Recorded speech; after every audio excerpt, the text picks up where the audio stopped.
Hello and welcome back to another video. This is the 9th episode of story in which Indra and Ashura never looked at each other directly. Even when they died, their chakra was transferred to Senju and Uchiha clan descendants. Hashirama and Madara met the same fate as their forefathers. Watch as Naruto reunites the two families and breaks the bond of hatred that afflicts the elemental nations. Please smash the like and subscribe buttons. Let's get started. A couple of hours had passed since Team 7 and Tazuna had left Konoha. And not much had transpired with the group since then. Since they were traveling at civilian pace, it would take them about 3 hours more to reach Tazuna's house. Naruto was a little surprised by how much Tazuna could drink. He had already finished the bottle sake that he was carrying and had opened another one, a little while ago. He chuckled on thinking that the self-proclaimed master bridge builder could give his mother a good contest when it came to drinking sake.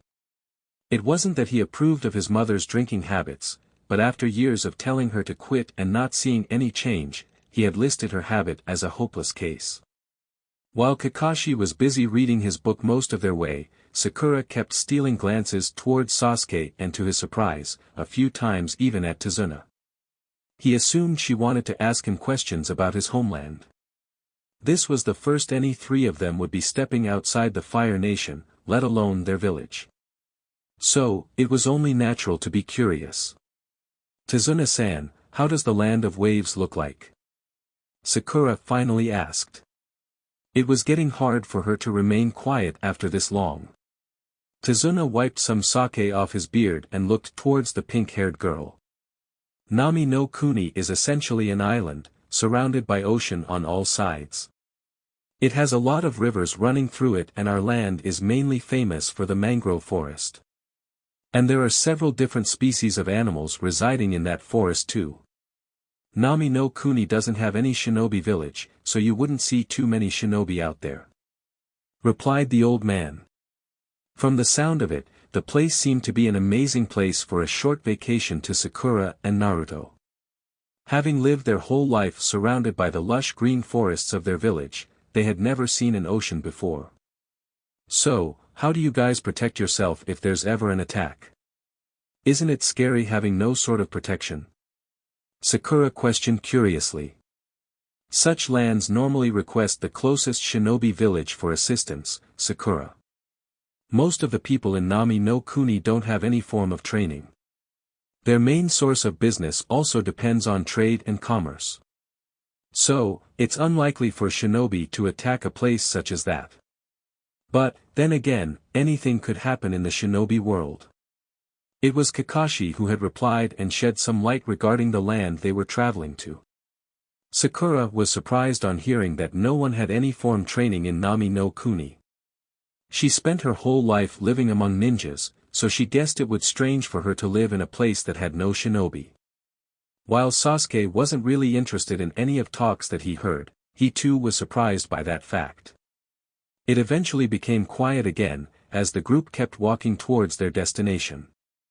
It was a relatively sunny day and the canopy of the large trees provided a perfect shade for the people walking by.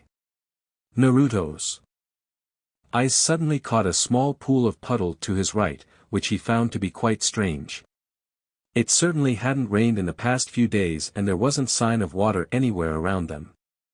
He discreetly glanced back towards and noticed that Sasuke too had caught on to that.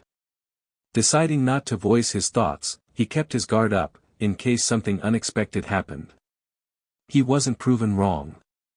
As soon as the five passed by the small puddle, two shinobi swiftly appeared out of the small pool of water and bound Kakashi with shuriken-laced chains, effectively cleaving them in half. Kakashi-sensei! Sakura screamed in horror on seeing her sensei get killed out of nowhere. Naruto and Sasuke immediately jumped in front of Tazuna and Sakura. On observing the two shinobi before them, they noticed that the two had Kirigakure forehead protectors with slash mark across them. Missing ninja. Naruto commented with narrowed eyes. It was Sasuke who made the first move and ran towards the two with a kunai in hand. Sakura, protect Tazuna, okay? Naruto said, and following the Uchiha's lead, he too ran towards the ex-Kiri shinobi. As Naruto and Sasuke neared the two missing ninjas, Sasuke went for the one covered in black cloak while Naruto went for the other one. Sasuke promptly went for a slash across the shinobi's chest which was blocked a large metal gauntlet. Ducking under the shinobi, Sasuke gave a hard kick to the person's chin, making him grunt in pain. While Sasuke's opponent was slightly disoriented, Naruto made a single hand seal, creating a Kage Bunshin, which went straight for the metal chain connecting the metal gauntlet worn by the two shinobi. "Gozu, you, alright?" asked the one Naruto was facing. "Yeah, Meizu. These kids are better than expected. We may need to put more effort," stated the shinobi wearing the black cloak. Sasuke and Naruto now stood beside each other, blocking the straight path to Sakura and Tazuna. The old bridge builder was sweating profusely as he thought that the Jounin team leader was already dead. He just wondered how long these kids would be able to hold the two shinobi if they could kill even a Konoha Jounin. Sakura too, was not having a good time. She would be lying if she said she wasn't feeling scared. Gozu and Meizu momentarily looked at each other and nodded. While Meizu ran straight towards Naruto and Sasuke, Gozu jumped high into the air and threw several shuriken aimed at Tazuna and Sakura who had their eyes widened in fear. Sasuke ran forward to block Meizu and the two engaged in taijutsu, while Sakura shakily held a kunai in her hand. However, Naruto appeared in front of Tazuna and Sakura immediately and gracefully deflected all the shurikens aimed at the two behind him with his own kunai. He then quickly took out 3 more kunais from his back pouch, coated them with futon chakra and flung them towards Gozu, who was still in midair. Before Gozu could realize what had happened, the 4 kunais pierced his body in different parts and he fell onto the ground with a large thud. "Gozu!" yelled Meizu in fear as he looked at his brother's fallen body. Taking his chance, Sasuke lunged forward and slashed the shinobi's neck before he could react. Naruto then proceeded to check if Gozu was certainly dead and then went back to regroup with Sakura and Tazuna once he was certain. Sakura couldn't believe that Naruto and Sasuke had just killed 2 shinobis who had taken out their sensei. She was still shaking a little in fear, wondering what they would do next. While Tazuna was relieved as well as surprised at the Konoha's Genin skills, even he was slightly apprehensive about what was about to come. "Naruto. Kakashi-sensei. Stuttered Sakura as Naruto approached her with a warm smile. It was at this time that Kakashi suddenly appeared behind Naruto, greatly surprising Sakura and Tazuna. "You're not dead," exclaimed both Sakura and Tazuna. "Of course not. Look there," Kakashi said calmly, pointing towards a log of wood, where Kakashi was believed to have died. "I simply substituted myself.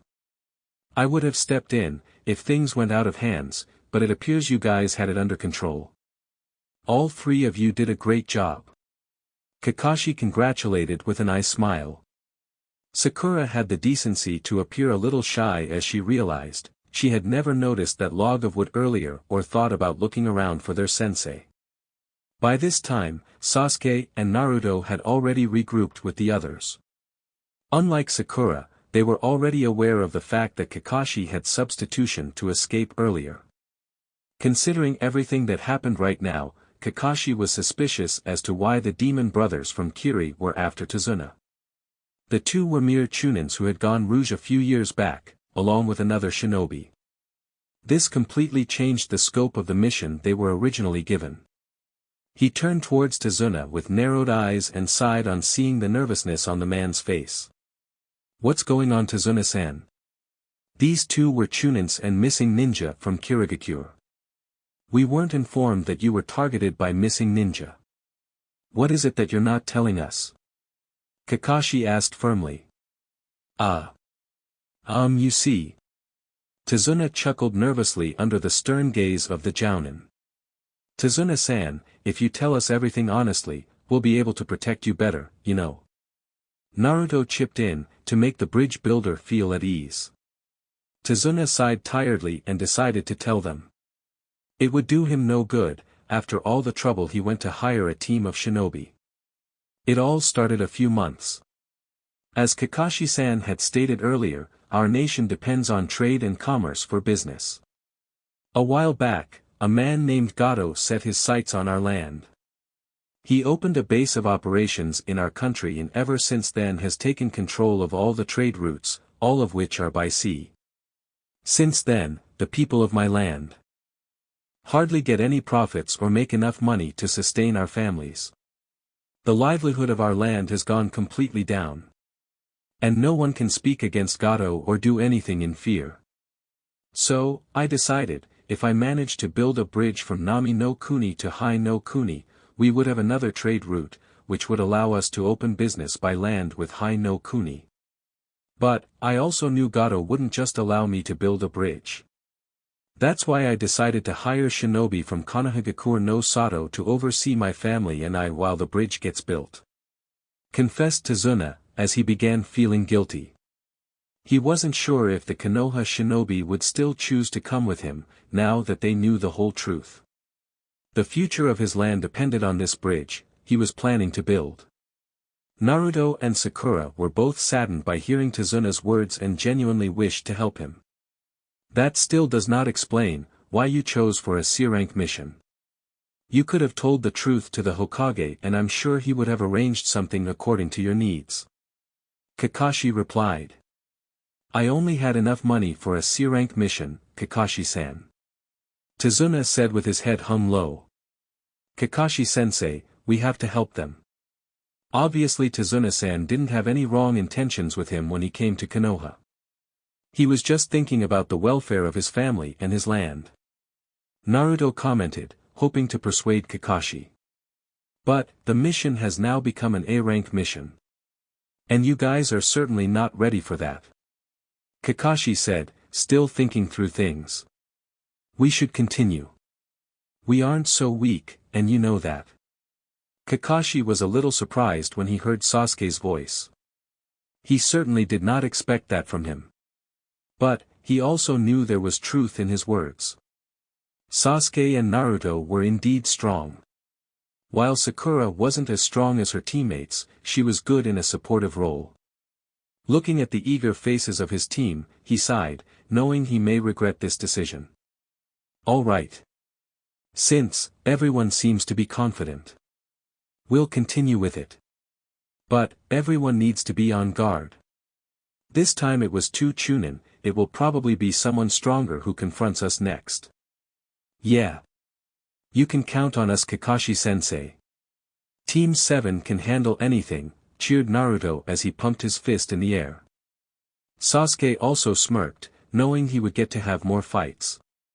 For him to get stronger, he would need to test his strength against stronger opponents. The ones he faced before, were both pathetic in his regard. A look of relief washed over Tazuna's face as he gratefully looked towards the blonde kid. Maybe with these shinobi, Nami no Kuni might get another chance to thrive despite Gato's rule. Kakashi then proceeded to store the two dead shinobi in a scroll and once everyone had collected their bags, the group of 5 was once again en route towards Tazuna's house. Another hour had passed as Tazuna and the Konoha shinobi now began nearing the coast, from where they had to take a boat to Nami no Kuni. A few minutes, the area began to slowly get surrounded by mist. At first it was only minimal, but the more they walked forward, the more the mist increased. Everyone suddenly came to a stop as it became hard for everyone to see. Sasuke's eyes immediately turned to the Sharingan as he looked around himself, ready to defend himself any second. Sakura too took out a kunai, and got into a fighting stance beside Tazuna, appearing to be slightly more confident than before. This isn't any normal mist. There's chakra laced in it. Naruto confirmed. Upon further inspection, he could also feel 2 more chakra signatures. Kakashi calmly observed his surroundings and kept his senses on high alert to check for any sort of movement. Duck! Kakashi yelled hurriedly.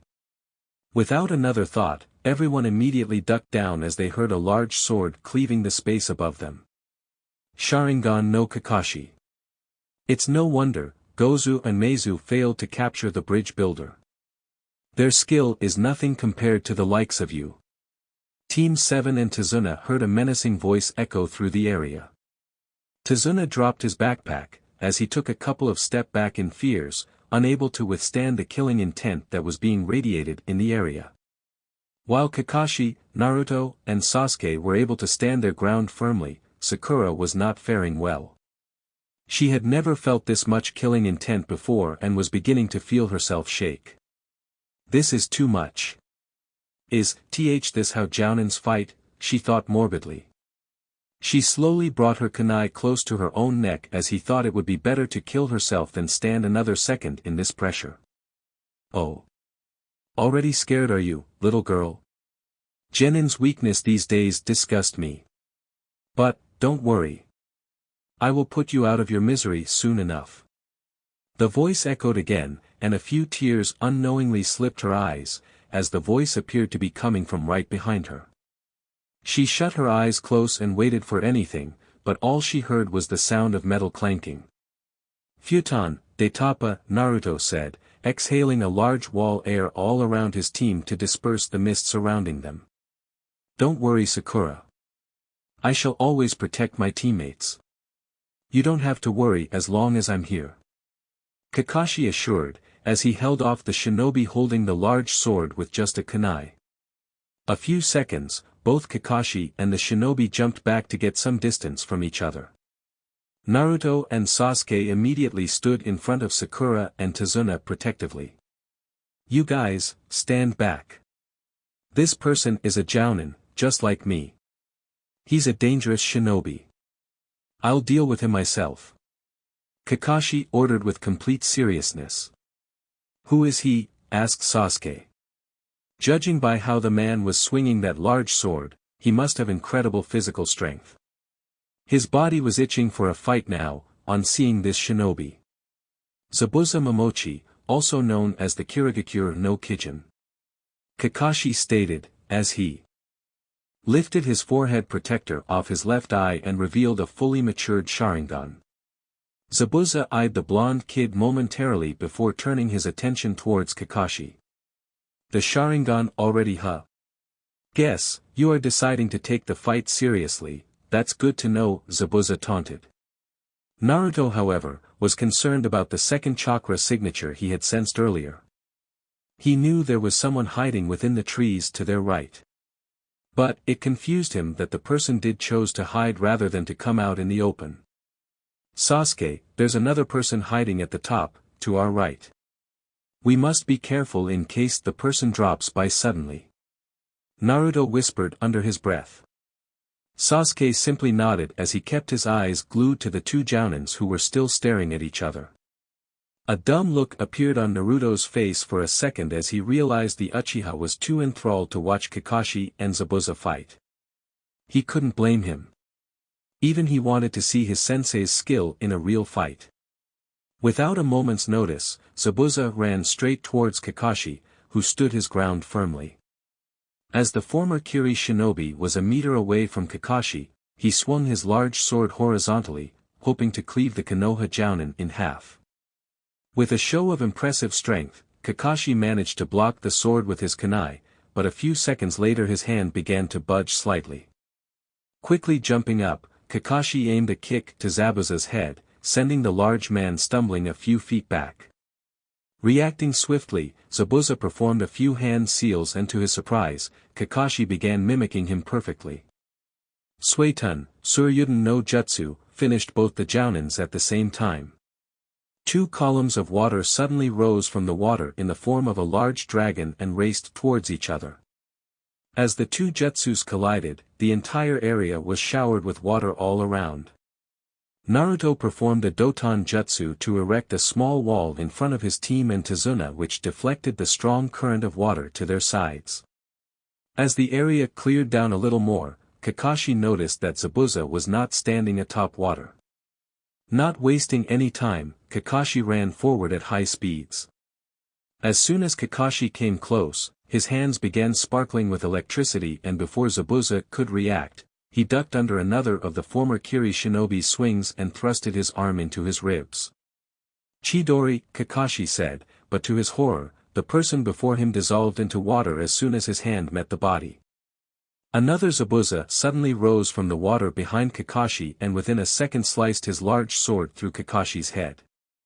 Zabuza smirked, thinking that he had won the duel, but his smile soon faded as the Kakashi before him turned into electricity and he felt himself getting electrocuted. With sheer strength, Zabuza pulled himself back together and jumped back to look around himself. He gritted his sharp teeth in frustration as he noticed the Sharingan wielder was still standing. On land. A Raiten Kage Bunshin? Naruto said in amazement. The Kage Bunshin was one of his special jutsus and he had never thought of utilizing it with an element in such a way. Sasuke was equally amazed at the fight he was witnessing. It was only due to his years of constant training that he was able to withstand the killer intent the two Jounins were giving off. It doesn't look like you can stand any more, Zabuza. Kakashi commented with his usual blank expression. Heh. Don't act as if you've won. Panted Zabuza, now on his knees. Kakashi's senses suddenly went on high alerts as he felt someone behind him. By the time he turned back, he noticed another Zabuza behind him who kicked him right in the chest, sending him flying towards the water. As Kakashi rose from the water again, his eyes widened in horror. This isn't normal water, he thought. Suetun, Suiro no Jutsu, Zabuza called out, as Kakashi got trapped in a sphere of water. He tried getting out but realized that the water surrounding him was noticeably heavier. Kakashi-sensei. Naruto yelled on seeing his sensei get captured in that jutsu. You guys, make a run for it as quickly as possible. Zabuza can't come after you so long as he keeps me trapped inside this jutsu. Kakashi yelled from within the sphere of water. Sakura was on the verge of tears as she realized the predicament their team was in. Until now she never realized, the life of a shinobi could turn out to be like this. Kakashi's eyes widened yet again, as he saw Naruto and Sasuke step forward instead of heeding to his advice. Who do you think we are, Kakashi-sensei? We can't leave you behind. We are a team after all. Naruto declared.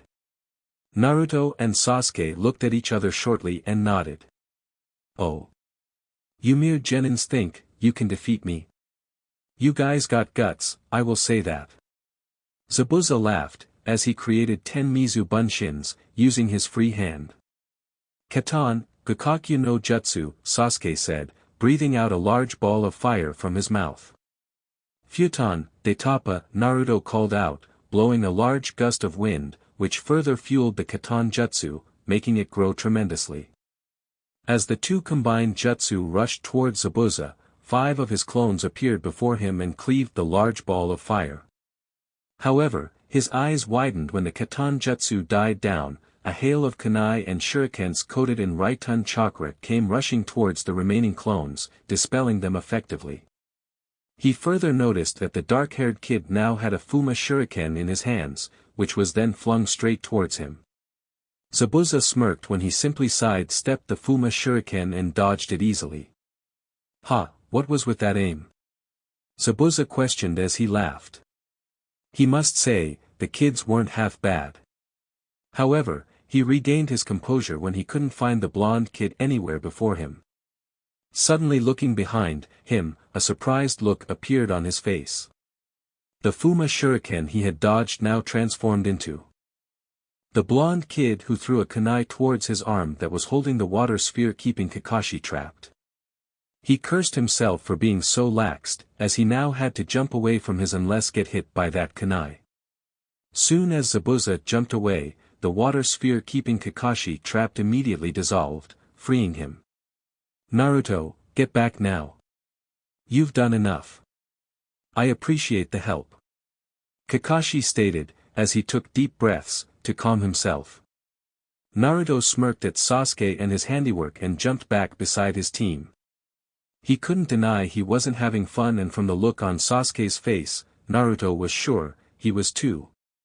He smiled slightly as he felt just like the old times when Sasuke and him used to train together. TCH, the kid just got lucky. Zabuza commented. He certainly couldn't take these two kids lightly now. They proved to be better than he expected.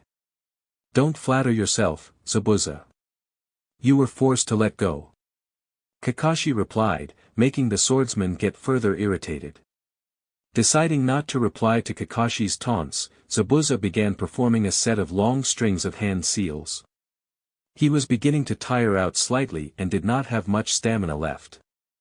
That Raiten Kage Bunshin combined with the surrounding water had weakened him considerably. He would need to make sure his last attack was a powerful one. However, a horrified look appeared on his face as he noticed Kakashi once again copying him, but this time the Konoha Jounin was doing it faster than him. How? Zabuza started. Can I read your mind? Kakashi said, finishing Zabuza's sentence. Once again, Zabuza became speechless, not knowing how Kakashi was able to pull this off.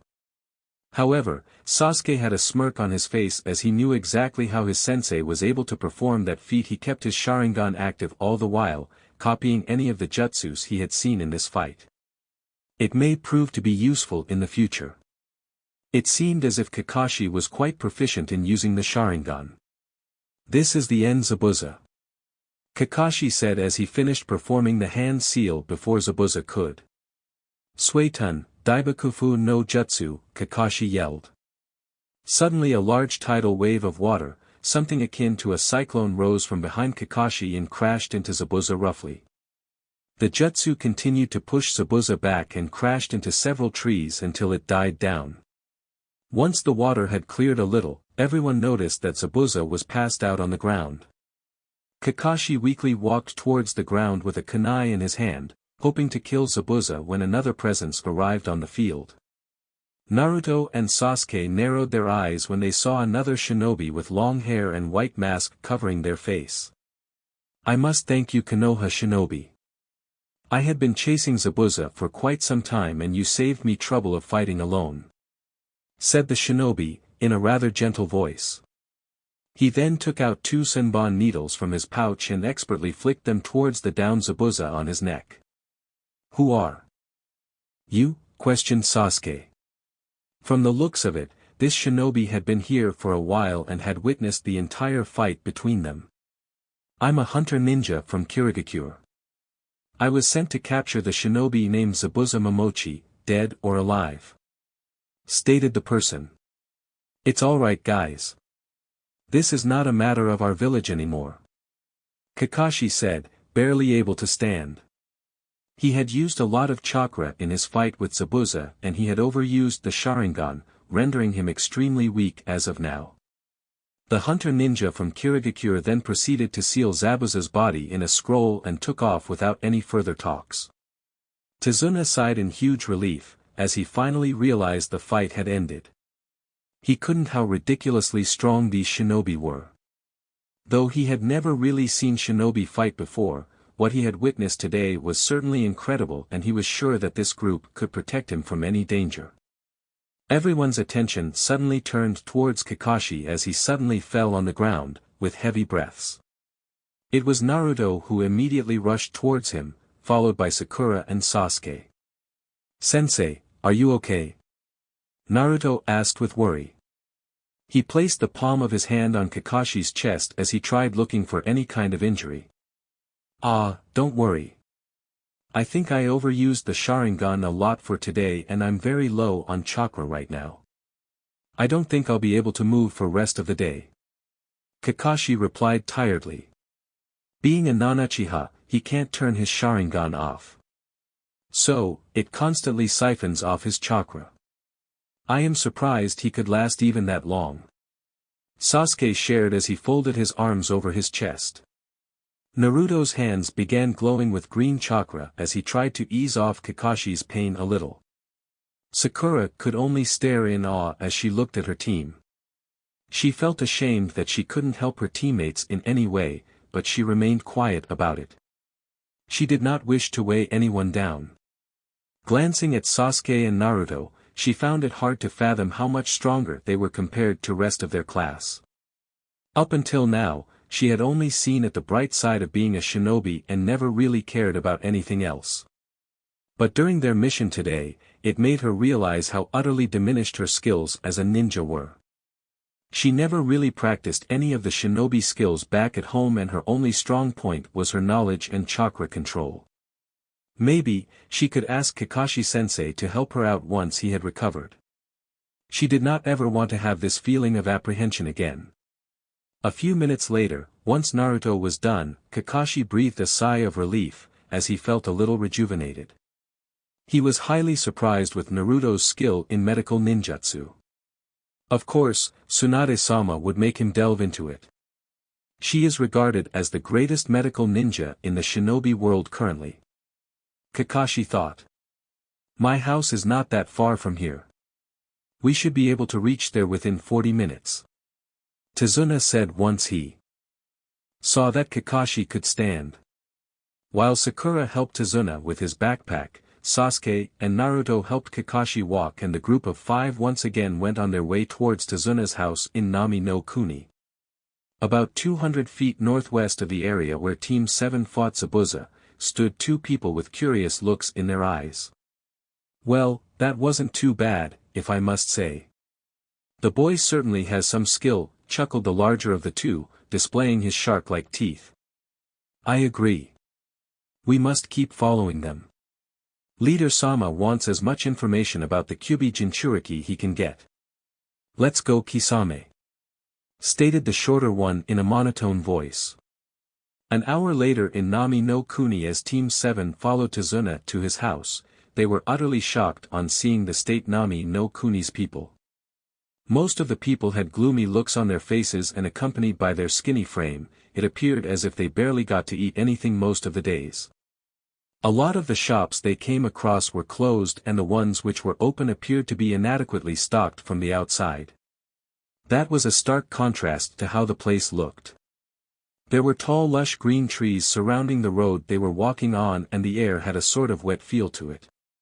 Naruto assumed it was mostly humid because the place was surrounded by ocean. There were also a few stray dogs and cats that were lying beside one of the fountains in the market district they had crossed not too long ago. A few minutes later, they stopped in front of a 2-story house, which fell on the outskirts. The house had a small porch which had 2 seats and a small table in it. Though the house did not look as bad as the ones the team had across the town a while back, they could see that the property had seen better days. But, it wasn't their place to complain. In fact, they were looking forward to meeting Tazuna's family, who lived with his daughter and grandson.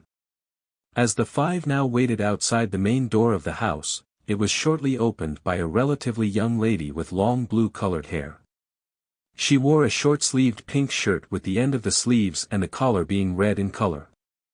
She also wore a long blue skirt. "Tu-san, you're back." "Oh, and who might these people be?" the lady asked warmly. "Tsunami, these are Konoha shinobi. I hired them for protection against Gato and his men. You wouldn't believe the day I had today," Tazuna said rather excitedly, as he stepped inside the house and invited the others in too. "Calm yourself down first. You must be tired from your long journey," Tsunami said, and then turned towards the Konoha shinobi, who looked to be quite tired too from their looks. Why don't you sit down over here? I will get everyone some water," she said. Sasuke and Naruto gently placed Kakashi over a futon, and then the 3 genins sat on the dining table beside Tazuna, who had taken out yet another bottle of sake. "Kakashi-sensei, how long do you think you'll take to recover?" Sakura asked on seeing her sensei's half-lidded eyes. He must be extremely exhausted after his fight with that man named Zabuza, she thought. "Well, by tomorrow hopefully, I will be recovered from chakra exhaustion," Kakashi replied. "Oh, that reminds me, would send a letter to Hokage-sama, telling him everything that happened. It's important." A few seconds later, Tsunami entered the room, carrying a tray with pitcher of water and several glass. As she placed it on the table, all 3 genins immediately took a sip of the cold water and felt their body cool down slightly. Naruto also handed a glass of water to Kakashi, as the jounin could barely move by himself right now. The Konoha shinobi then went on to introduce themselves to Tsunami one by one, and Tazuna narrated all the events that had transpired on his way back to Nami no Kuni to his daughter. Oh, my. That sounds terrible. I'm so glad you're okay too-san. And I sincerely can't thank you people for protecting my too-san even though he wasn't honest in the beginning. She said earnestly, with a deep bow to Team 7. Naruto and Sakura felt a little embarrassed on being treated in such a way, which was evident with the slight blush on both their faces, while Sasuke did not really care about any of these pleasantries. He was just glad to be sitting somewhere after their long journey. However, there was one thing that had been bugging him for the past hour or so. Please, you don't have to be so formal with us. We are glad to be of help. And we'll certainly make sure this Gato doesn't interfere with Tazuna-san's business. Naruto replied cheerily. Tsunami giggled lightly on seeing such enthusiastic behavior from Naruto, and it made her feel a little at ease about her father's work. Initially, she had been greatly worried about her father's life. Gato had made everyone's life miserable in Nami no Kuni, and maybe now, they had some hope. Just then, they heard someone scoff from near the stairs, followed by loud receding stomping. That was my son, please excuse him. He's not that good with people. But he's generally a very nice boy. Tsunami said, in a low voice. Everyone could see that she seemed a little troubled about her son, but no one brought up any questions regarding that now. By the way, Kakashi-sensei, aren't hunter ninja supposed to cut off their target's head and burn the body to prevent it from falling into enemies' hands? The hunter ninja we encountered did not follow the proper protocol which I had read about. Sasuke voiced his doubts. On hearing that, both Naruto and Kakashi's eyes widened a little. While Naruto did not know about this fact, he did feel something off about that shinobi who showed himself as a hunter ninja. You may be right, Sasuke. That is the normal protocol that is followed by the hunter ninjas of all villages. Moreover, now that I think about it, even the Senbon needles must have been to put Zabuza in a death-like state, in case we checked him for any vitals. I should have made sure to check him earlier.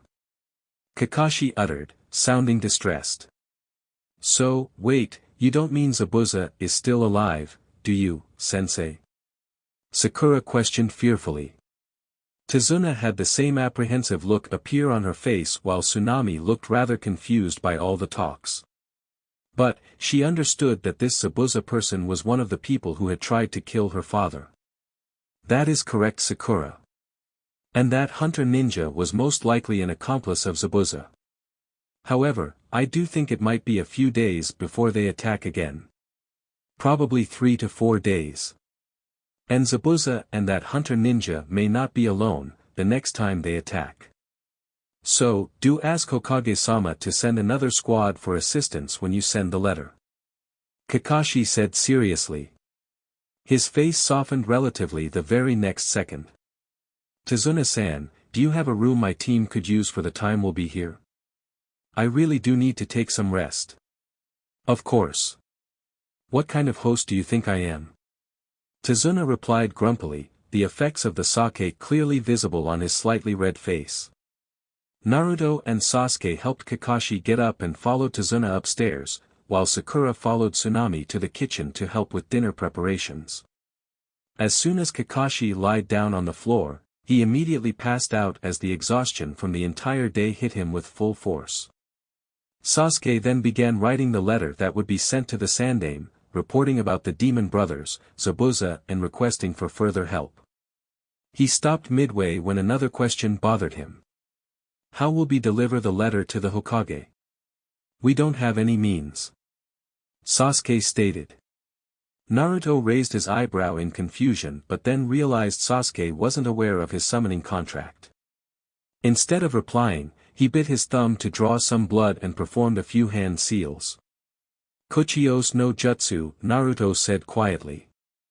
Immediately there was a puff of smoke in the room and there appeared to be a small toad sitting before Sasuke. It was a small orange toad with purple markings around his eyes, mouth and stomach.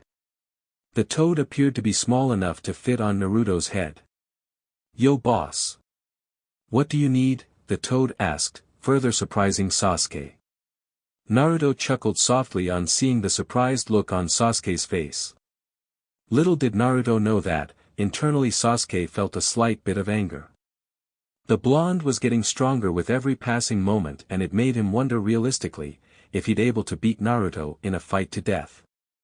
While Sasuke was aware of Naruto's Kekkei Genkai, Mokuton, he had his own trump card, which he was certain no one knew about. But, then again, he wondered if that'd be enough. Itachi's words from the night when he slaughtered his clan still haunted him to this day. Hey Kichi, can you deliver a scroll to Sandaimjiji for me? It's important and he needs to get it right away. Naruto replied and even gave the toad some candies which he took out of his pouch. Gamakichi instantly lapped the candies with the long tongue and swallowed it all, greatly enjoying the taste of it. Sure thing. You can count on me. And thanks for the candies. Gamakichi replied with a satisfied look on his face. Hey, Sasuke. Are you okay? You spaced out there for a moment. He heard Naruto's voice and dazed out of his thoughts. When did you sign a summoning contract? Sasuke questioned, trying not to sound too interested. I think about a year ago or so. But, I was saying, Gamakichi will deliver the letter to Sandaimjiji. It wouldn't take more than 10 minutes. He'll go back to Mount Myaboku and from there he'll go to the Hokage's office. Naruto explained. Deciding not to probe any further, Sasuke quickly wrote the letter in a scroll and handed it to the frog, who disappeared after waving goodbye to the blonde. Few hours later, once Kakashi had woken up from his well-needed sleep, Naruto, Sasuke and Kakashi were sitting at the dining table along with Tazuna and were waiting for dinner to be served. About 10 minutes later, Tsunade and Sakura walked into the living room with several steaming bowls and placed it on the table. Soon enough, the two girls also joined the table and the last to enter the room was Tsunade's son, Inari. He was a young kid with spiky black hair and dark-colored eyes. He wore a green jumpsuit with a yellow shirt and simple pair of sandals. In addition, he also wore a blue and white striped hat. Inari, come on. Take a seat. You wouldn't want the dinner to get cold. Tsunade urged. The Konoha shinobi found it a little strange that Inari did not utter anything. He simply sat down and began eating his food. The other people on the table also started taking small portions of food onto their plate and started eating, shortly. While eating his food, Inari kept glancing towards Naruto as his face turned into a frown. About 15 minutes or so into dinner, the young boy abruptly got up on his spot, catching everyone else's attention. Do you think you're some sort of hero? You're just going to die if you try going against Gato and his men. There's no way you can beat him. You don't know how much we have suffered under him. I doubt you even know what it means to suffer. You probably lived your whole life sheltered in the shinobi village, yelled Inari, taking aback Team 7 with his words. Why do you say such things? Questioned Naruto calmly. The blonde was genuinely interested in Inari's way of thinking. Because, there's no such thing as hope, retorted Inari. Tsunade gained a concerned look on her face on hearing her child's words. It hurt her that he would think that way. She tried calm him and make him sit down, but Inari simply ignored her touch and glared at the blonde shinobi in front of him. It's true, I have no idea what you went through and I don't know how the people of this land really feel, but I know one thing. For sure. Naruto said quietly as he too got up and stared directly into Inari's eyes. No matter how hard a situation gets, that's no excuse to give up. You may not be able to find a solution right away, but if you keep trying, one day, you definitely will. But, the moment you give up and abandon everything you believe in, that is when all hope is truly lost. And I will never give up, and that's my ninja way. Naruto replied passionately. The other members of Team 7 and even Tazuna and Tsunade were enthralled by Naruto's words and they could feel his earnest feelings behind them, but Inari simply seemed to get more irritated on hearing Naruto. Stop saying nonsense. You're only saying that because you're a ninja. You don't know what it means to be lonely or what it means to lose someone. Inari shouted as a few tears dropped from his eyes. He expected the blonde to retort, to yell at him otherwise, but was surprised on hearing the melancholy tone. I've been hated by my village from the moment I was born. I have been scorned and attacked by the entire village from the time I could begin to walk and think properly. And not a day goes by, when I'm not glared at by them. I never had a father figure in my life. But, my mother tries her best to make sure I don't feel lonely, and I love her for that. So, I believe, I could understand your pain a little. Despite all that, I still haven't given up hope. I want to make the villagers acknowledge me and look at me differently. I want to be Hokage someday and protect my village despite of what they might think of me. Because, even if they do hate me, I love everyone in the village with all my heart. And I can assure you, I will never give up hope. Naruto said and quietly walked out of the house. He wished to be alone for a while, to clear his head. Bringing up all those memories of his childhood made him unable to think practically. Inari stared at Naruto's spot for a few more seconds as more tears slipped his eyes. He suddenly left the dining table and ran upstairs, unable to stay in that room any longer. Inari. Tsunade called out and was about to go after him when Tazuna caught her wrist. Give him some time, Tsunade. I think, he needs it right now. Tazuna said, in a surprisingly gentle voice. Kakashi-sensei, why is Naruto hated by the villagers? Sakura questioned meekly. She felt ashamed that she was one of the people who had ridiculed him years ago, in front of everyone. Even now, when their team went on simple D-rank missions around the village, she had noticed the looks filled with anger and hatred directed towards Naruto. And it baffled her, in spite of all that Naruto could remain to be so happy. Sasuke, on the other hand, was already aware of the reason but decided to stay quiet about it. It's not my place to answer that question, Sakura. I assume when the time is right, Naruto will reveal the truth to you, himself. Kakashi replied. He too felt disheartened on hearing Naruto's words. He felt proud of the fact that Naruto understood the villagers' feelings and did not hate them, but at the same time, the way the villagers treated their hero saddened him immensely. While the people on the dining table finished their dinner silence, Naruto had walked to a small clearing inside the woods in front of Tazuna's house.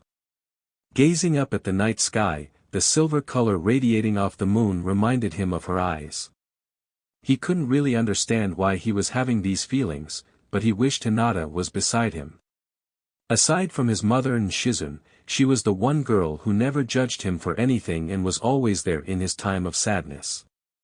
Her warm white eyes always seemed to bore deep into his soul that made him feel affluent, and besides, she always knew what to say to uplift his mood. He felt a little sad as he hadn't spent much time with her lately because of all the missions and team training in the village. He tried to cheer himself up thinking once their team returned to the village after this mission, he would spend a little more time with her. He laughed awkwardly as he wasn't really sure how to convey all these feelings to her. His own heart felt like an alien to him right now. Seeing that it wasn't even midnight yet, Naruto decided to train for a few hours and then return to Tazuna's home. Maybe that would lighten his mood. Unknown to the blonde, there was a set of red eyes, discreetly watching him from atop a tree as he practiced his taijutsu katas. It had been quite some time since Itachi had seen Naruto and was glad that the Senju heir seemed to be doing well. As a few more minutes passed, he jumped down from the tree, right behind the blonde. It has been some time, Naruto. It has been some time, Naruto. Itachi said, quite softly.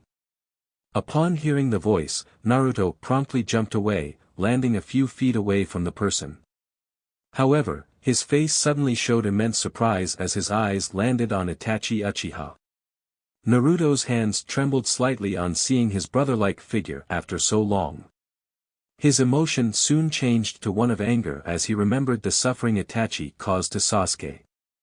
Meanwhile, Itachi simply stayed quiet and observed the blonde's face flash through several emotions since the short few seconds he made his presence known. "Why have you come here, Itachi?" Naruto questioned, after regaining some composure. A bit taken aback by the demanding tone, Itachi still maintained a calm look on his face. He had no right to blame the young Senju for his demeanor. He believed majority of the people in Konoha despised him for his actions against the Uchiha clan. Yet, he still had hope for a better future. "I have just come to talk," the Uchiha replied, not moving from his place. Relaxing his posture, a little, Naruto still kept his senses on alert, though he could not detect any hint of negative emotion from Itachi. Still, Naruto kept quiet, not knowing where to begin. There were numerous questions that were raging through his mind, but none ever made it to the tip of his tongue. "Why?" questioned Naruto. He considered Itachi to be among the most loyal shinobi to the village, someone who would give his life in order to protect Konoha. For a mere second, the calm looks on Itachi's face faltered on sensing the pain in that single word. Nonetheless, he had chosen his path, one where he would remain in the shadows. "It's meaningless to talk about something that has already happened. My interest in you and Sasuke is merely for my own gain," Itachi stated. Naruto narrowed his eyes upon hearing those words. This was certainly not the Itachi he remembered. Observing his attire, once again Naruto's eyes widened momentarily before he steeled himself. "Have you come to capture me, then? You may be strong Itachi, but I won't go down without a fight," Naruto replied, preparing himself for a fight. He knew how strong the Uchiha was, having sparred with him on many occasions earlier. However, he wasn't ignorant to the fact that Itachi's strength had certainly grown over the years, but he was confident in his own battle prowess. "I'm surprised that you have such information. Where did you find it from?" Itachi questioned. Although, he had an inkling as to where Naruto might have learned it from. "I'm not telling you shit. Now, I'm asking you again. Have you come to capture me?" Naruto yelled, his anger rising with each ticking second. Itachi sighed slightly at the blonde's antics. Suddenly Itachi disappeared from his view. On pure instinct, Naruto turned around with his arms up to block a kick. Naruto grunted slightly upon feeling the power behind it, but it was nothing that he wasn't used to. Without wasting any time, the blonde shot forward at a high speed.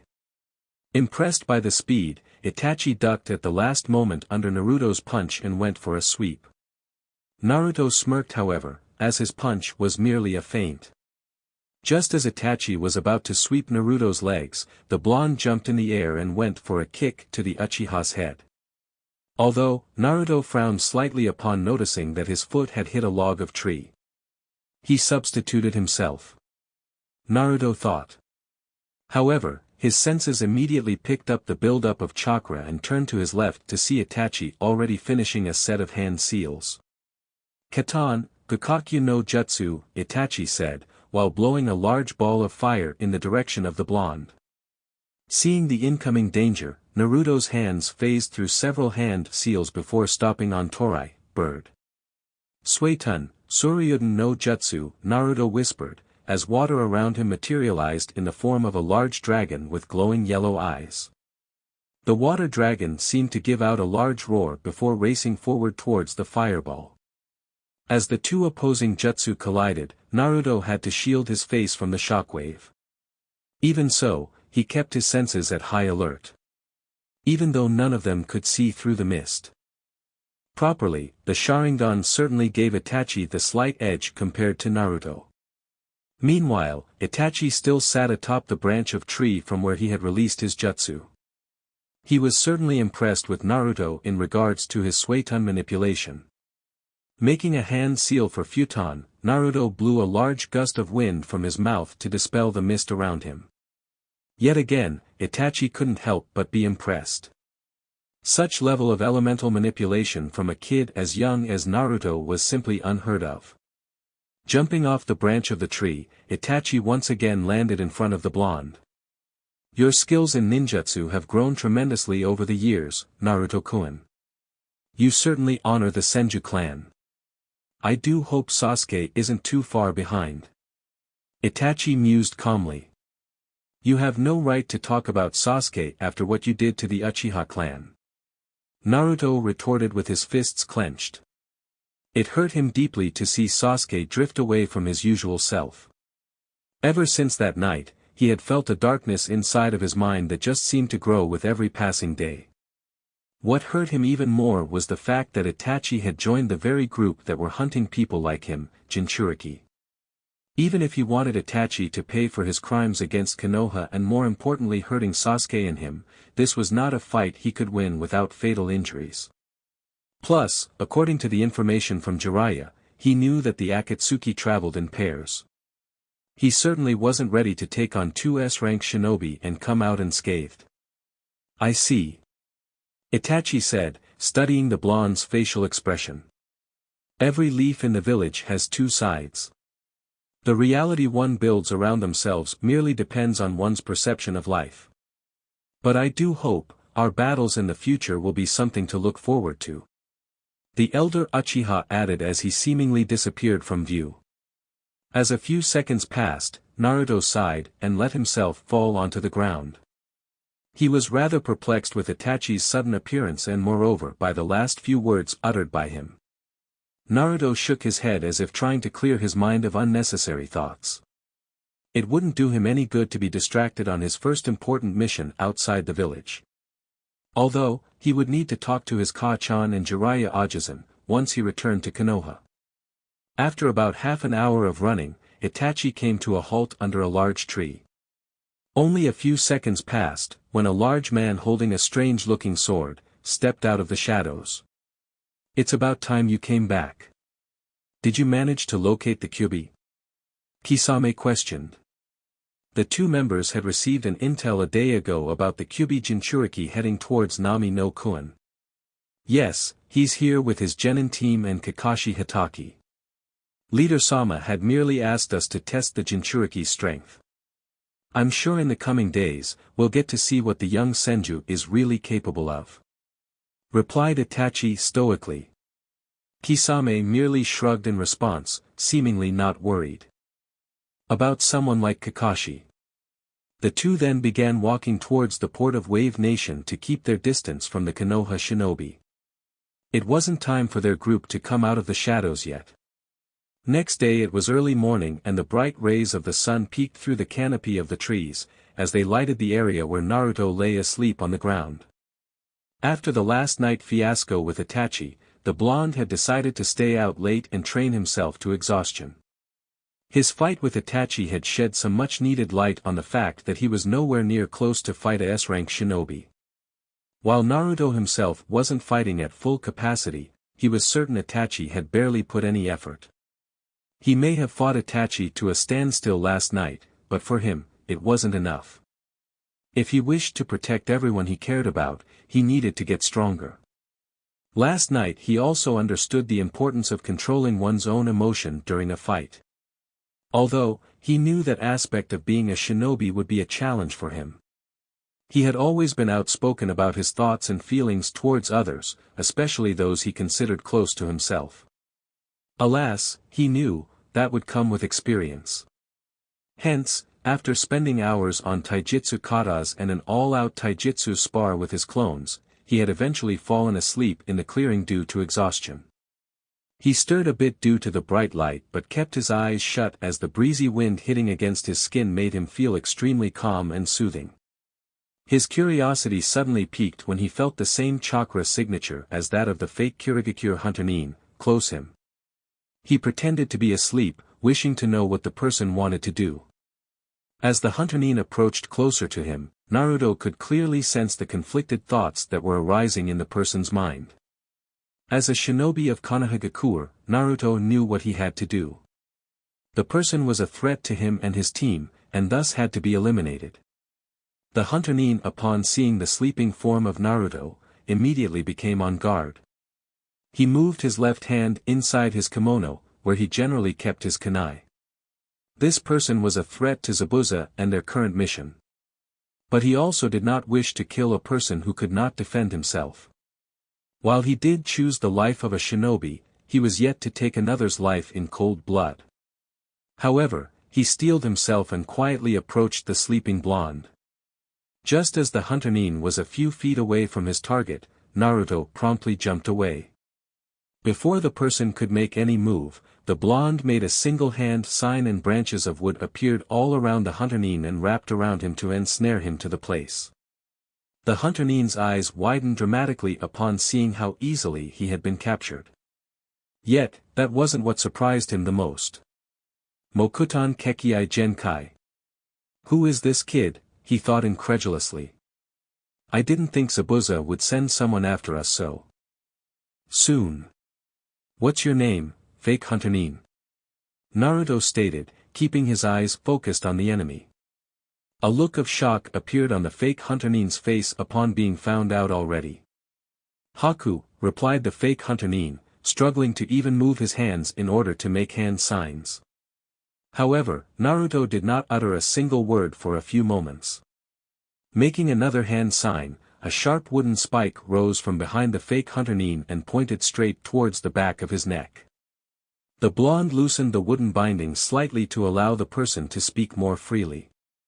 You have no liberty to be demanding any questions, right now. Naruto stated with narrowed eyes. Have you come to kill me? He asked again. Upon feeling the binding loosen up around him, Haku immediately went to make hand signs for a Kawarami no Jutsu but stopped when he felt the wooden spike behind him poke his neck. He has me at a disadvantage. The moment I make a move, I will be dead before I can do anything. Haku thought alarmingly. He sighed and decided to simply answer the question. No, that was not my intention. I am here to collect some medicinal herbs for Zabuza-sama. The person stated calmly. Naruto raised an eyebrow at the devotion his enemy portrayed towards someone like Zabuza. Why do you follow him? A person like him, who wishes to kill an innocent bridge builder, is of no good. From what I could see, he has no sense of justice or regard for life. So, tell me why you follow him? Naruto questioned keenly. He could feel the turbulent and angry emotion bubbling inside of Haku when he spoke those words about Zabuza, but deep inside he could also sense the purity of his chakra. It wasn't tainted like Zabuza. He could just kill the person and be done with it, but for some reason, he wanted to know his reasons. Because he saved me from a living hell. He gave me a purpose in life when I had none. To protect Zabuza-sama is my only purpose in life. He stated after a moment of quiet contemplation. Naruto's eyes softened a bit upon hearing what his enemy had to say. He felt his resolve shake a bit, since he could relate with those words. His own cherished people had saved him from a living hell, which was the villagers' hatred. He shuddered to think what would have happened had he grown up an orphan. That is indeed noble of you, think. But, how can you go along with his plan to kill an innocent person? I'm sure someone like Tazuna and his family have done nothing against you. Naruto replied, a bit softly. We are shinobi. Merely tools to be used by people of power. Our mission is to kill the bridge builder, and it is one which Zabuza-sama shall complete. I am simply a tool which Zabuza-sama uses to get things done. Nothing less, nothing more. Yet again, Naruto found himself narrowing his eyes at the person before him. He absolutely despised such thoughts. Yet he could not find it in himself to kill the person. My name is Senju Naruto, and if you don't wish to die, leave this place along with Zabuza. Because if we do meet again, you too will die for certain. Everyone on my team is precious to me, and from what I can understand, Zabuza is someone you consider precious. I will not begin to understand how someone pure-hearted as you can follow a person like Zabuza, but I'm giving you this opportunity to run away. Do not follow this path and save yourself and those you consider close. Naruto said calmly. By all means, he should kill the fake hunter Nin right now, but that may end up motivating Zabuza to kill his team even more. While it was true that letting Haku go could have dire consequences too, but he chose to believe and have hope. Jiraiya had always told him to have faith in people. I see. You will certainly become strong one day. When you have someone close to you that you want to protect, that is when your true power emerges. I shall keep your words in mind.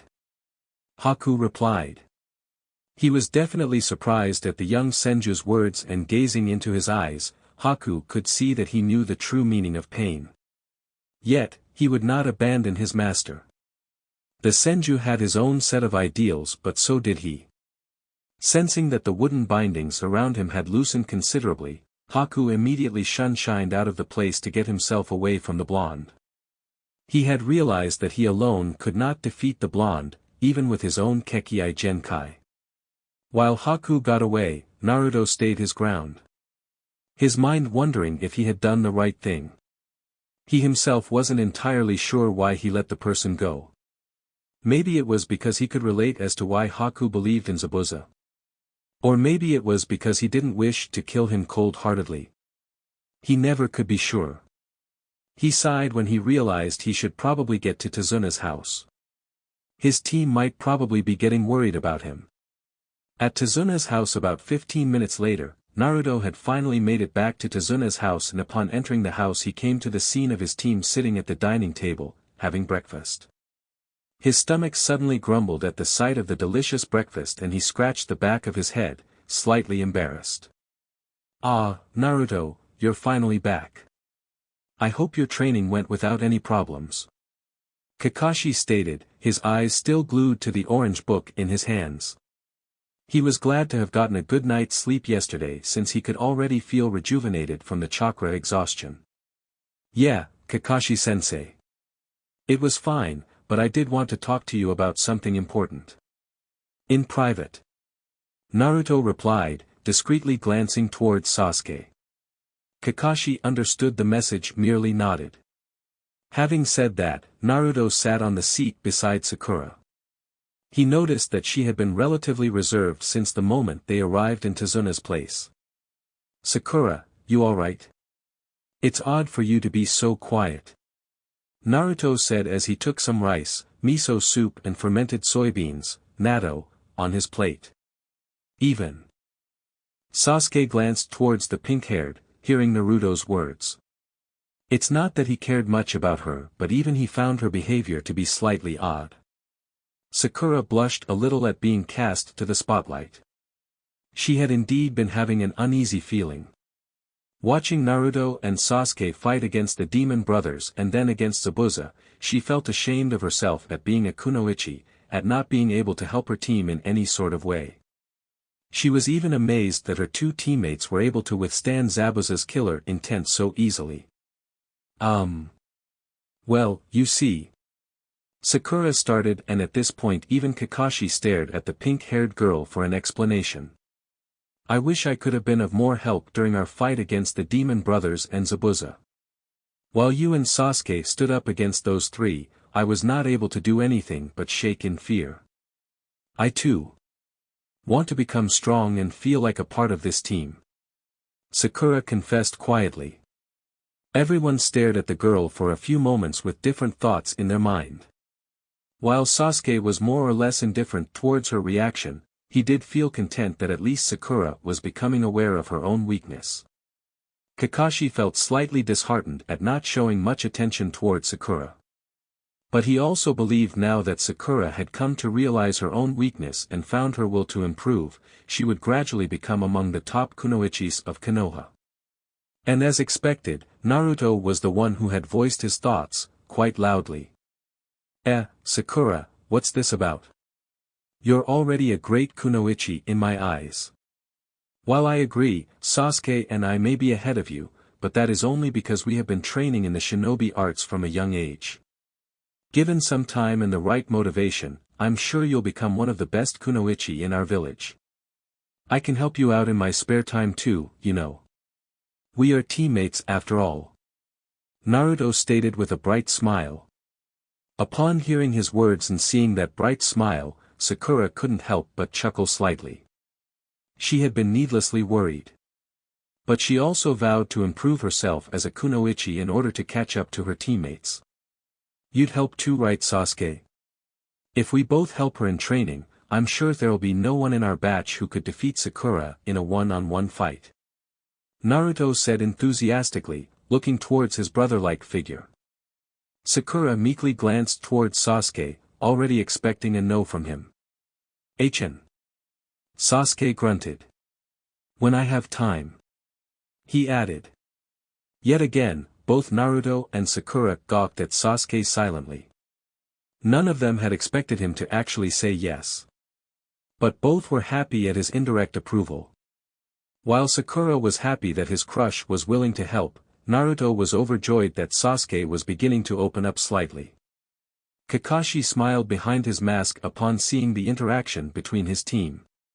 He was glad that he had decided to take these three as his students. In his eyes, all three of them were special in their own regard, and he'd be damned if he failed them as a sensei. Well, since all that is out of the way, we'll begin our training immediately after breakfast. So, better enjoy the food because the training is going to be important. At least for you, Sakura. Kakashi stated, rather too cheerily in her eyes. Where's Tazuna-san, by the way? I haven't seen him yet. Naruto questioned absent-mindedly. He's already gone to the bridge to work on it. I have sent 2 Kage Bunshins with him as safety measure, but I doubt anything is going to happen right now. Zabuza will take at least another week to recover his strength, so we'll have some time to come up with a suitable battle tactic. Kakashi replied. The 3 genins nodded at Kakashi's reply. From the fight, it was clear to all 3 that Zabuza would indeed be down for a few days. However, Naruto really hoped that Haku would take his warning. He really did not wish to kill him in battle. But, if it meant protecting his team, he was prepared to do it. After a while, once everyone was done with breakfast, the 4 walked out of the house, to a nearby clearing. Kakashi glanced towards his 3 students and was satisfied at the looks of seriousness portrayed on all their faces. Now, Sakura, today I will be teaching you how to climb trees using chakra. Kakashi stated. Sakura raised an eyebrow on hearing those words, while Sasuke and Naruto stared rather dumbly at their sensei. While the 2 knew that Kakashi was a strong jounin, he was quite lethargic when it came to teach. The 2 were just glad that they had learned this skill prior to becoming genin. But, sensei, how is that going to be helpful? I mean, I can already climb trees without using chakra. Sakura stated her confusion.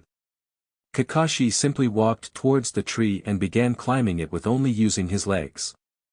Sakura was amazed initially but understood that her sensei was using chakra under his legs to stick to the tree. Now, this is chakra control exercise, is a genin level exercise, and it's extremely good for improving one's chakra control. This particular skill is also helpful in increasing one's chakra levels initially, and also has various practical uses in the midst of a shinobi fight. Kakashi said out loud, from the top of the tree. He proceeded to jump and landed gracefully on the ground before his students. Now, I'm sure you'll get the hang of it quickly, and after that, I'll proceed to teach you the water walking exercise, which is an advanced level of this exercise. Kakashi explained and handed a kunai to Sakura. Use the kunai to mark your progress on the tree. The masked jounin added. Sakura glanced towards her teammates, wondering why they were not going to do this exercise. We already know how to perform the tree walking and water walking exercise. Sasuke stated with his hands folded over his chest. Even Naruto nodded at her unasked question. Without further ado, Sakura proceeded to begin the exercise while Kakashi turned his attention towards his remaining students. Well, Sasuke, Naruto, since you 2 have already mastered most of the genin and chunin level chakra control exercises, I will begin on your elemental manipulation. Kakashi said, and then proceeded to make a single Kage Bunshin. Sasuke, I know you had copied the Chidori I performed in the fight against Zabuza, and that's fine. That particular jutsu is supposed to be used in conjugation with the Sharingan. And since you have quite a good Raiten affinity, it will be a perfect jutsu for you to learn. So, Follow my Kage Bunshin to another clearing where my clone will explain you the details of the jutsu. Kakashi stated. His clone and Sasuke then walked into another clearing where the two won't be disturbed. Finally, Kakashi turned his attention to Naruto and nodded. The two shunshined back to their room in Tazuna's house. Naruto immediately made a few hand seals and erected a privacy barrier around the room. What is it you wish to talk about, Naruto? Kakashi questioned, upon seeing the serious look on the blonde's face. Last night when I was out alone, I encountered Itachi Uchiha. Naruto stated, shocking the jounin. Kakashi suddenly turned all his attention towards the blonde on hearing that. His mind sharply began calculating all the reasons for the missing ninja to come after the blonde, and immediately his eyes widened as he made the connection. The Akatsuki, huh? Kakashi asked, and Naruto nodded. We had a small fight but nothing too major. I believe he was simply gauging my strength. He barely made any effort to capture me. Naruto pointed out. He still wasn't entirely sure as to why exactly Itachi had come alone. Jiraiya had told him that the Akatsuki generally worked in pairs and he couldn't feel anyone else's presence beside Itachi last night. Naruto opened his mouth to tell about Haku, but quickly stopped himself. He wanted to see what path Haku would choose. The blonde was sure Kakashi could handle Zabuza easily and Sasuke and him were more than enough of a match for Haku, if need be. I will send another message to Hokage-sama about this information and ask him to send another team for backup. It would be quite dangerous if Itachi was to show up yet again in your pursuit. And I don't know how Sasuke would react upon seeing him after these many years. There are too many unknown possibilities. It's better to be more prepared than none at all. Kakashi hummed in this thought. Naruto completely agreed with Kakashi's assessment. This was one of the reasons he didn't want to disclose this information before his team. The blonde was aware of Sasuke's hatred towards his brother, and the darkness inside of him scared even him at times. Taking out an empty scroll from within his pouch, Kakashi unfurled it and wrote the message, intended for Hokage's eyes only. Once he was done, Kakashi summoned on his ninja hounds by the name of Pakken and instructed him to deliver the scroll straight to the Hokage. Well, Naruto, now let's to your training, shall we? Kakashi said with his traditional eye smile. Naruto was always amazed how quickly Kakashi was able to change his mood. More so than that, he was finally excited to learn more about elemental manipulation. With Zabuza it was late at night and Zabuza sat in his bed with bandages wrapped around the entire upper half of his body. He cursed that damn blonde and Kakashi for infuriating defeat he had faced. He had underestimated the two genins in Kakashi's team. Especially the blonde one. From what he heard from Haku in the morning, he was utterly shocked to know that blonde kid was a Senju and Tsunade Senju's son to begin with. And even more shocking was the fact that the kid could use Mokuton. He had heard rumors about the Sannin son, but he could never verify it. Sitting up straight on the bed, he placed his hand on the hilt of his Kubikurabocho. He grunted lightly at feeling the pain on his shoulders. He would still need a few more days to be back at full strength. He turned his attention towards the sword that had never let him down. It was his pride as a shinobi. At that moment, he swore to cut off Kakashi's head with this blade in a single swing. The name Zabuza after all meant never cut twice. However, the very next moment, his eyes widened when he felt a presence behind him he hadn't felt in years. He promptly jumped out of the bed, ignoring the pain in his body, and glared at the person before him cautiously. Long time no see, Zabuza, chuckled Kisame. He was certainly amused at the scene before him. He wouldn't have believed it, had he not seen for himself. For someone like Kakashi to deal such great damage to Zabuza was indeed amusing to him. While Zabuza was still part of Kirigakure, his generation of 7 swordsmen of the mist were regarded to be the strongest. However, Kisame never really took that statement seriously. He was sure he could have defeated his predecessors with ease. Unfortunately, Most of them were already dead. What are you doing here, Kisame? Zabuza glared at the large man in front of him. This was possibly the worst time for him to confront Kisame. While he believed he could hold his own against him, he doubted he'd be much good in his current condition. No greetings or anything. That's not very nice now. Kisame commented with another chuckle, as he placed his large sword on his shoulder. Zabuza narrowed his eyes at the man. Just tell me, what the hell are you doing here? We have no reasons to greet each other. Replied Zabuza, clutching the hilt of his sword, more tightly. Kisame merely laughed as he could clearly see that Zabuza was tensing up. However, he decided just to get to business. While a fight with Zabuza would indeed be amusing, he had no need to fight a cripple. Anyway, I have no desire to fight you, Zabuza. I have simply come to give you a warning. Kisame stated, gazing straight into Zabuza's eyes. And what might that be? Asked Zabuza, still wary of the fellow swordsman, although curious of what Kisame had to say. It would not be wise for you if the Senju kid were to die. My organization has deep interest in him, and it would quite a setback for my leader, if the Senju were to die. I know about your mission to kill the bridge builder. That is of no matter to my organization. But you will certainly meet your death if my organization set their eyes on you. Kisame stated with an intimidating voice. However, even in his weakened state, Zabuza wasn't one to be scared by anyone. He did have his pride as a shinobi and as Kirigakure no Kijin. And what if I don't listen to it? Zabuza questioned. He got his answer, when he felt the touch of a kunai's cold steel on his neck. What the hell, he thought alarmingly. Glancing back, his eyes widened on seeing two red eyes staring back at him. It certainly will end in your death if Naruto Senju were to die in your battle against Kakashi Hatake and his genins. Commented Itachi stoically. Zabuza's eyes then landed on the unconscious form of Haku behind the Uchiha.